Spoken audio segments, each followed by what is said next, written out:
Now, on top of that, one of the interesting things is sport, and age group sport, has tended to ignore the basic science. So along the bottom of this particular graph, you see the first 2 decades of life in years. On the vertical axis, you see a percentage scale, 100% being the adult state. And this first line that I'm showing you is the neural development curve in humans, aka brain size, brain weight, the hardwiring of the information system in the brain, if you like, the neural signaling pathway, the brain and the nervous system. With me on that? This is how we communicate. It's our internet. You can see that in the first decade and a half or so of life, massive increase in capacity. Massive increase in capacity. The brain grows very quickly, responding to a multitude of stimuli that the young child is being exposed to. And then gradually there's a plateauing of that as the brain size reaches its maximum. And not that brain development is over by any stretch of the imagination. Just to scare you, this is the most recent book, at least that's a sort of an amalgam of all the most recent brain research. And clearly one of the most important things you need to understand is this.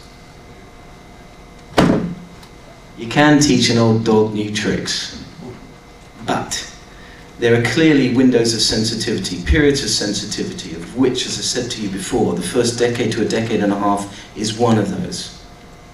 The next thing, in this second decade and out into the third decade, is actually the brain and the human learns to use that capacity they've developed. It's one reason why before about the age of 12 to 13 years of age, children are somewhat challenged about being able to use previous experience in new situations, something we take for granted. They're not miniature adults.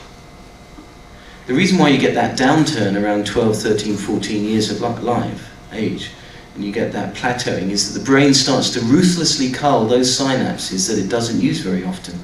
This particular line should basically scream at you, and I mean scream at you. Expose your youngsters to as many different stimuli as possible, particularly through that first decade and a half of life.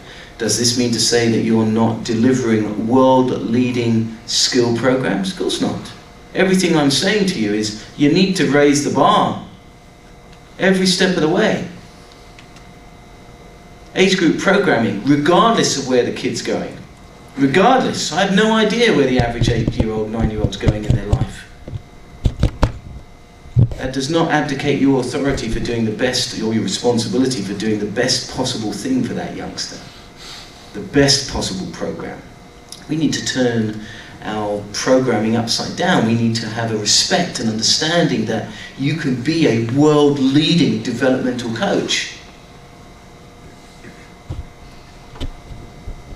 If we start talking about high performance in age group sport, we're not talking about high performance in the competitive outcome of a bunch of meaningless competitions. We're talking about high performance delivery of the program.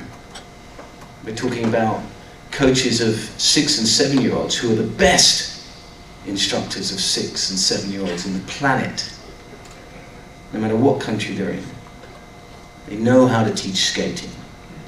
They know how to respond. They know how to create an environment that is both severely challenging but extremely rewarding and motivating, because remember, the most powerful thing that brings kids back week in, week out, session after session, is having fun.